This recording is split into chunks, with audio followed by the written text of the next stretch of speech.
গিন্নি, আরে ও গিন্নি, জ্বরে যে সারা শরীরটা একেবারে পুড়ে যাচ্ছে, তুমি কিছু একটা করো। ওগো, আমি কি করব? আমার হাতে যে কোনো টাকা নেই, থাকলে তোমাকে ডাক্তার মশাইয়ের কাছে নিয়ে যেতাম। গিন্নি, তুমি মোড়ল মশাইয়ের কাছে যাও, তাকে গিয়ে বলো সে যেন আমাদের পুকুরটা কিনে নেয়। ওগো, পুকুর বিক্রি করে ফেললে আমাদের সংসার চলবে কি করে? পুকুরে যা মাছ পাই তা বিক্রি করেই যে কোনো মতে সংসার চলে। আমি আর পারছি না গিন্নি, আমার সারা শরীরটা যে একেবারে পুড়ে যাচ্ছে, তুমি কিছু একটা করো গিন্নি। ওগো, তুমি আর একটু ধৈর্য ধরো। টুম্পা মাছ বিক্রি করে বাড়ি আসলে সেই টাকা দিয়ে তোমার জন্য ঔষধ আনবো। আরে বেই, আসুন আসুন, বৃষ্টির দিনে টাটকা মাছ নিয়ে যান, একেবারে জলের দামে টাটকা মাছ। আসুন আসুন, জলদি করে আসুন, পড়িয়ে গেলে কিন্তু আর পাবেন না। জগাই কাকা, আজও কিছু টাটকা মাছ এনেছি, তুমি কম দামে কিনতে পারো। হ্যাঁ রে টুম্পা, অবশ্যই কিনবো। তা কত টাকা হলে সব মাছ বিক্রি করবি শুনি? কাকা, গতকাল তো এক ঝুড়ি মাছ 500 টাকা দিয়েছো, আজ না হয় 50 টাকা কম দাও। কি 450 টাকা এক জুড়ি মাছ? আর দেখছিস না বৃষ্টির ভেতরে কেউ মাছ কিনছে না। শোন, তোর সব মাছ মাত্র 200 টাকা দেবো, যদি হয় তাহলে দে, নয়তো অন্য কোথাও গিয়ে বিক্রি কর, যা। কি, মাত্র 200 টাকা? এটা তো অনেক কম হয়ে যাবে। কি, মাত্র 200 টাকায় সবগুলো মাছ? এত কম দাম হলে আমিই নেব। আরে কিসের 200 টাকা? ওইগুলো সব আমি 2000 টাকায় কিনে নিয়েছি, আপনি নিলে 100 টাকা কম রাখবো। আরে, একটু আগেই তো শুনলাম সব মাছ 200 টাকা, এখন এক লাফে 2000 টাকা হলো কিভাবে? সে কিভাবে হয়েছে তা আপনার না জানলেও চলবে। এই টুম্পা, সব মাছগুলো আমার সামনেই রাখ।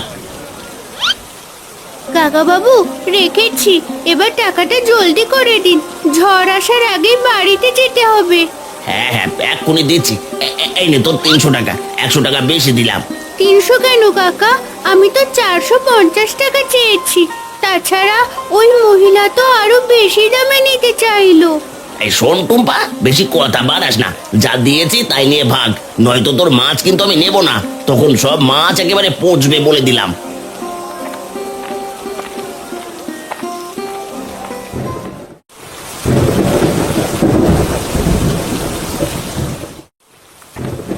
যাক বাবা, অবশেষে মাছগুলো বিক্রি হলো। এবার টাকা নিয়ে তাড়াতাড়ি বাড়ি যাই, ওইদিকে আবার জ্বর যে সকাল থেকে বেড়েই চলেছে। আরে বাহ, কত সুন্দর একটা মাটির পুতুল! যাই, মাটির পুতুলটা বাড়িতে নিয়ে যাই।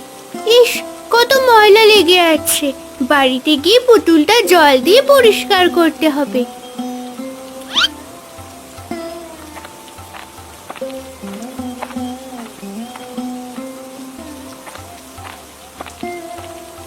রে টুম্পা, শুনলাম তোর বাবা নাকি অসুস্থ। হ্যাঁ মোড়ল মশাই, বাবার অনেক জ্বর হয়েছে। তা তুই কোথা থেকে ফিরলি? আমি হাটে মাছ বিক্রি করে এলাম, এখন বাড়ি গিয়ে বাবার জন্য ঔষধ কিনবো। কি, হাটে মাছ বিক্রি করেছিস? জানিস না ওই পুকুর তোর বাবা আমার কাছে বিক্রি করবে? বাবা বলেছে বিক্রি করবে, কিন্তু বিক্রি তো আর করেনি, তাই ওই পুকুরের সব মাছ এখনো আমাদের। হয়েছে হয়েছে, আমাকে অত বোঝাতে হবে না। শোন, তোর মাকে পুকুরের দাম নিতে আমার বাড়িতে আসতে বলিস। ঠিক আছে মোড়ল মশাই। বুঝেছি। যতদিন ওই পুকুরে মাছ আছে ততদিন তোরা পুকুর বিক্রি করবি না। দাঁড়া দাঁড়া, এর একটা ব্যবস্থা আমি আজই করছি। তখন যদি মাছ না থাকে তাহলে খালি পুকুর তো বিক্রি করতেই হবে, আর তখন আমি সস্তায় তোদের ওই মাছের পুকুরটা কিনে নেব।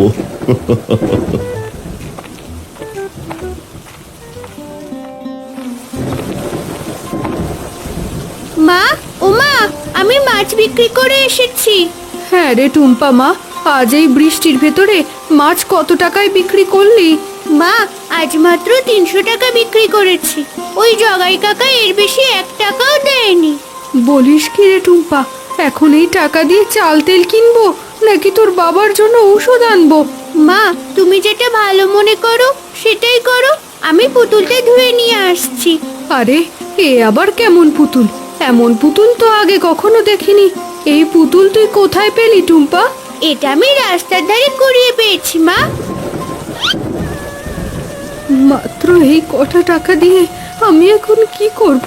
এদিকে চাল তেল না কিনলে না খেয়ে থাকতে হবে, ওইদিকে আবার ওষুধ না আনলে টুম্পার বাবার যে অনেক কষ্ট হবে। হে বিধাতা, তুমি আমাকে সাহায্য করো।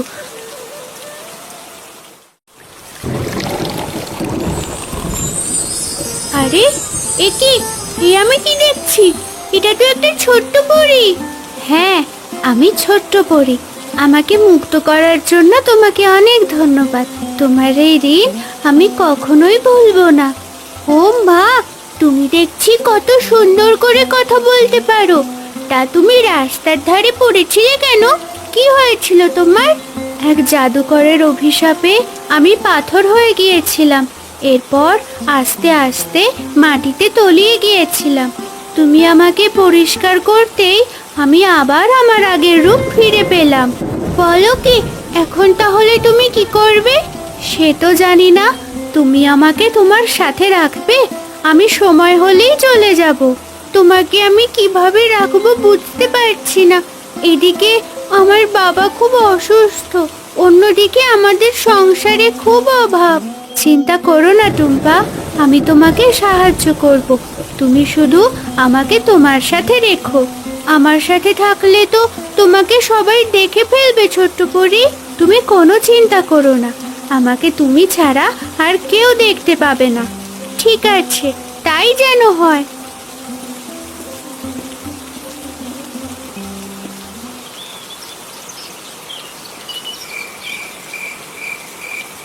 শোন জগাই, একটা মাছও যেন পুকুরে না থাকে।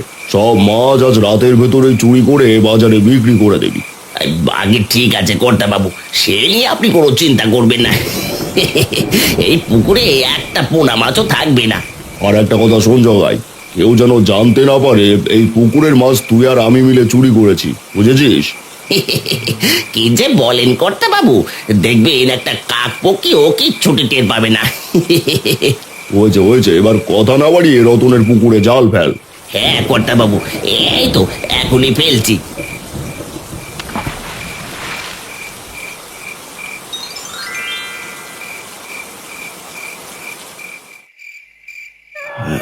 গিন্নি, আমার যে অনেক কষ্ট হচ্ছে গো।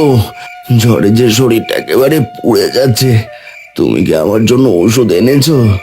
ওগো, তুমি একটু ধৈর্য ধরো। আজ সংসারে সব টাকা খরচ হয়ে গেছে, তোমাকে কালই আমি ওষুধ এনে দেব। তোমাকে পুকুরটা মোড়লের কাছে বিক্রি করতে বলেছিলাম, সেটা বিক্রি করনি। সেটা বিক্রি করলে যে আমরা না খেতে পেয়ে মরবো গো। পুকুরে যা মাছ পাই তাই বিক্রি করে যে সংসারটা চলে। দেখো ছোট্ট পরী, বাবা কত অসুস্থ, তাকে সুস্থ করার মতো টাকা যে আমাদের নেই। চিন্তা করো না টুম্পা, আমি তোমাকে একটা গাছের লতা দিচ্ছি। এটা তোমার বাবার কপালে ছোঁয়ালে তার জ্বর চলে যাবে।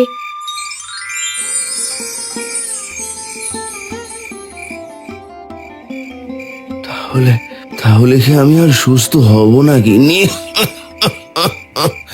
হ্যাঁ বাবা, তুমি অবশ্যই আগের মতো সুস্থ হয়ে উঠবে। এসব তুই কি বলছিস টুম্পা? হ্যাঁ মা, বাবা আগের মতো সুস্থ হয়ে যাবে। এই দেখো, আমি বাবার জন্য লতা গাছ এনেছি।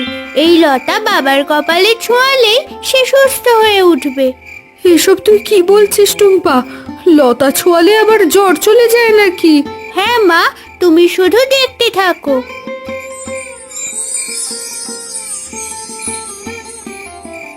আরে বাহ, আমি যে আবার আগের মতো সুস্থ হয়ে গেছি। গিন্নি গিন্নি দেখো, আমার জ্বর ভালো হয়ে গেছে। ওগো, তুমি সত্যি বলছো তো? তোমার জ্বর ভালো হয়ে গেছে? হ্যাঁ গো গিন্নি, সত্যি বলছি। টুম্পা মা, তোকে অনেক অনেক ধন্যবাদ। যাক বাবা, এখন আমাদের আর পুকুর বিক্রি করতে হবে না। হ্যাঁ রে মা, এখন থেকে আমি আবার আগের মতো মাছ ধরবো আর বিক্রি করব।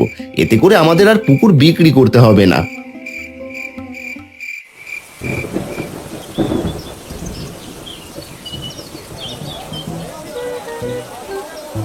এই আসুন আসুন, বৃষ্টির দিনে একেবারে টাটকা মাছ নিয়ে যান। জলের দামে মাছ বিক্রি করছে। আসুন আসুন আসুন, জলদি করে আসুন, পড়িয়ে গেলে কিন্তু আর পাবেন না। কিরে জগাই, আজ এত মাছ তুই কোথায় পেলি? বলি দিনে দুপুরে চুরি করছিস নাকি? হ্যাঁ, এই মুখ সামলে কথা বলো খুঁড়ো, নয়তো একদমই ভালো হবে না বলে দিলাম। কেন রে, হঠাৎ এতগুলো মাছ বিক্রি করতে এসেছিস? এ কথা কি বলতে পারবো না? না, পারবে না, এ কথা বলার তোমার কোনো অধিকার নেই। মাছ লাগলে নাও, নয়তো চুপচাপ চলে যাও। ফালতু কথা শোনার টাইম নেই আমার, বুঝেছো? ওমা, কথায় কথায় তুই রেগে যাচ্ছিস কেন জগাই? বলি মাছ কি চুরি করে এনেছিস নাকি? আবারও তুমি ওই একই কথা বলছো। বিষয়টা কিন্তু একদমই ভালো হচ্ছে না খুড়ো। তুই যেভাবে কথায় কথায় রেগে যাচ্ছিস তা দেখে মনে হচ্ছে এই মাছ তুই চুরি করে এনেছিস। চুরি করা মাছ আমি আবার খাই না।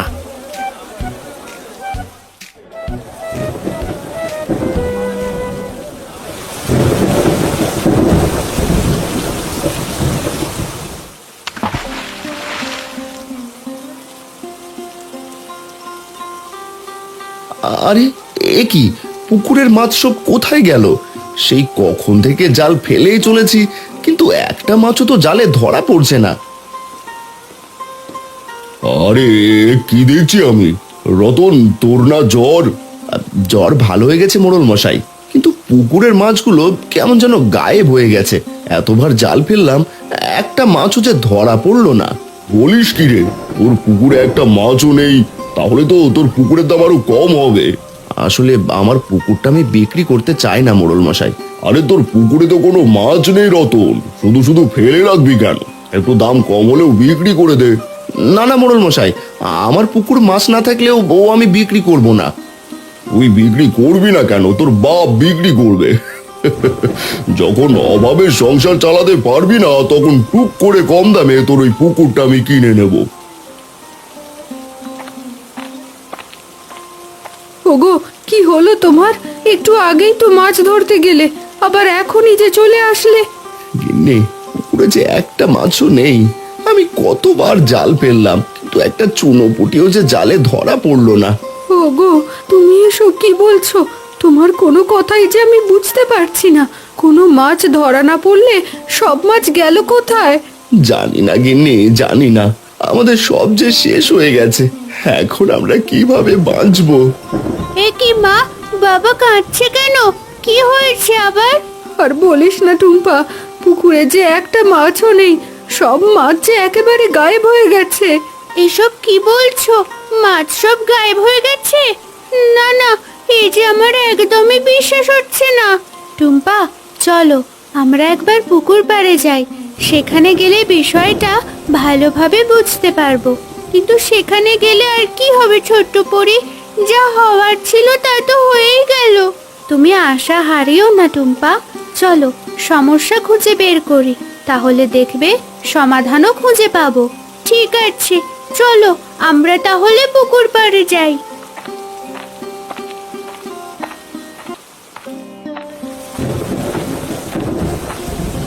এই দেখো ছোট্ট পরি, এটাই আমাদের পুকুর। গতকালও আমি অনেক মাছ ধরেছিলাম, কিন্তু আজ নাকি বাবা একটা মাছও পাইনি। বুঝতে পেরেছি, নিশ্চয়ই তোমাদের পুকুরের মাছ অন্য কেউ চুরি করে নিয়ে গেছে। বলো কি, অন্য কেউ চুরি করে নিয়ে গেলে তো আমাদের অনেক বড় ক্ষতি হয়ে যাবে। আমার বাবা যে এই মাছ বিক্রি করেই সংসার চালাতো। তুমি কোনো চিন্তা করো না টুম্পা, আমি তোমাদের এই পুকুরটা আবারও মাছে ভর্তি করে দিচ্ছি। কি, তুমি আবারও মাছে ভর্তি করে দেবে? কিন্তু কিভাবে? সেটা তুমি আমার উপর ছেড়ে দাও টুম্পা। আরে, এ কি? আমি কি দেখছি? আমাদের পুকুরে যে মাছ ভেসে উঠেছে। হ্যাঁ টুম্পা, আমি তোমাদের পুকুর লাল ইলিশে ভরিয়ে দিয়েছি। এখন থেকে তোমার বাবা এই পুকুরে জাল ফেললে লাল লাল ইলিশ ধরতে পারবে। সত্যি বলছো? লাল ইলিশে আমাদের পুকুর ভরিয়ে দিয়েছো? এ তো আমার একদমই বিশ্বাস হচ্ছে না। এই খবরটা বাবাকে এক্ষুনি দিতে হবে।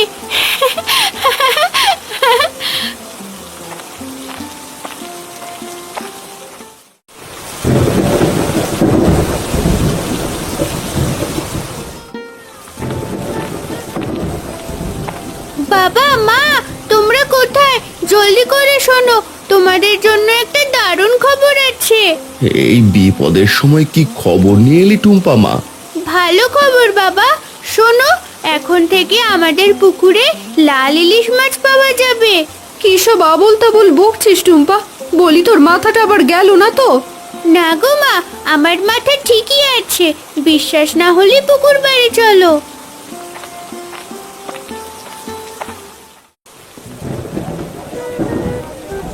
কিরে জগাই, চুরি করা মাছ কেমন বিক্রি হচ্ছে? আগে কর্তা বাবু, খুব ভালো বিক্রি হচ্ছে। তাছাড়া বাজারে একটাই মাছের দোকান বলে সবাই বেশি দামেও মাছ কিনছে। শোন জগাই, সব মাছ বিক্রি হয়ে গেলে আবার ভাগের টাকাটা বাড়িতে দিয়ে আসিস। হ্যাঁ, আগে ঠিক আছে কর্তা বাবু, সে নিয়ে আপনি কোনো চিন্তা করবেন না। আমি রাতে আপনার ভাগের টাকা দিয়ে আসবো। ঠিক আছে, কথাটা যেন মনে থাকে। এবার আমি যাই। হ্যাঁ কর্তা বাবু, যান।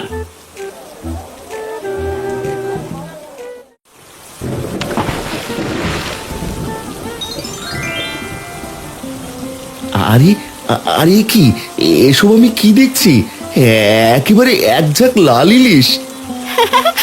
তোমাকে বলেছিলাম না বাবা? কি আমার কথা বিশ্বাস হলো তো? হ্যাঁ রে টুম্পা মা, তোর কথা একেবারে সত্যি সত্যি বিশ্বাস হচ্ছে। যাক, এখন থেকে আমাদের আর কষ্ট হবে না। ওগো, তুমি এবার লাল ইলিশ নিয়ে হাটে যাও, হাটে গিয়ে বিক্রি করে এসো। হ্যাঁ গিন্নি, আমি এখনই হাটে যাচ্ছি, তোমরা বাড়ি চলে যাও।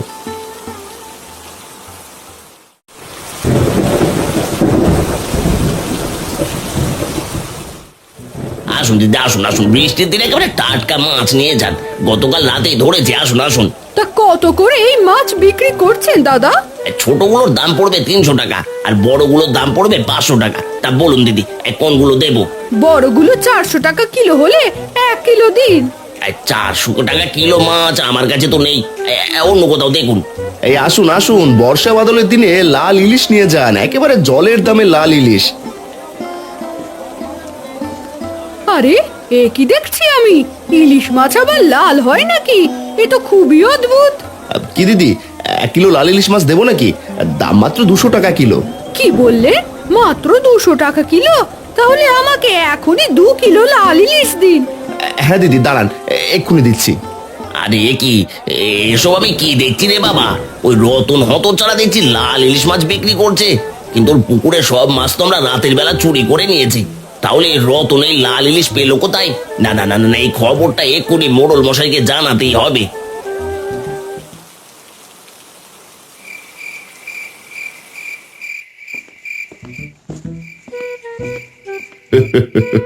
আরে জগাই যে, তা আমার মাঝের ভাগের টাকা নিয়ে চলে এসেছিস নাকি? আগে হ্যাঁ কর্তা বাবু, সাথে একটা খারাপ খবরও নিয়ে এসেছি। খারাপ খবর? সেটা আবার কি? সব খুলে বল তো জগাই। কর্তা বাবু, আজ বাজারে দেখলাম ওই রতন কতগুলো লাল ইলিশ মাছ বিক্রি করছে। কি কি সব বলছিস? লাল ইলিশ ওই রতন কোথায় পেলো? ওর পুকুরের সব মাছ তো আমরা চুরি করে নিয়েছি। সেটাই তো আমিও বুঝতে পারছি না। চলুন কর্তা বাবু, আজ রাতে আবারও রতনের পুকুরে যাই। যদি পুকুরে লাল ইলিশ পেয়ে যাই, তাহলে আমরা অনেক ধনী হয়ে যাব। বলিস কি রে? তাহলে আর দেরি কিসে? চল চল জগাই, আজ রাতে এই রতনের পুকুরের মাছ চুরি করতে যাই।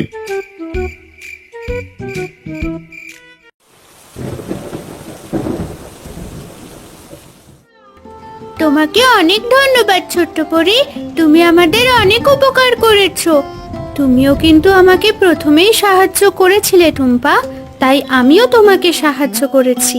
তুমি না থাকলে আমরা অনেক বড় বিপদে পড়ে যেতাম। আজ তোমার কারণে আমরা বেঁচে গেছি। দাঁড়াও টুম্পা, কেমন যেন একটা ষড়যন্ত্রের গন্ধ পাচ্ছি। তুমি এখানেই থাকো, আমি আসছি। ঠিক আছে, সাবধানে যেও। কর্তা বাবু, দেখুন দেখুন, এই সেই পুকুর যেখান থেকে রতন ঝাঁকে ঝাঁকে লাল ইলিশ মাছ ধরে। বলিস কি রে? তাহলে আর দেরি কিসে? জলদি করে জাল ফেলে সব লাল ইলিশ ধরে ফেল। হ্যাঁ কর্তা বাবু, আপনি একটু দাঁড়ান, আমি এখনই সব লাল ইলিশ ধরে নিয়ে আসছি। তাহলে তোমরাই টুম্পাদের পুকুরে মাছ চুরি করতে এসেছো। দাঁড়াও, তোমাদের এখনই মজা দেখাচ্ছি। ওরে বাবা রে, ওরে মারে, মরে গেলাম রে। কে কোথায় আছিস? আমাকে বাঁচা। কর্তা বাবু, আমাকে বাঁচান, আমি মরে গেলাম। ও মা গো, ও বাবা গো, মরে গেলাম গো। যখন অন্যের ক্ষতি করো তখন মনে থাকে না, এখন দেখো কেমন লাগে।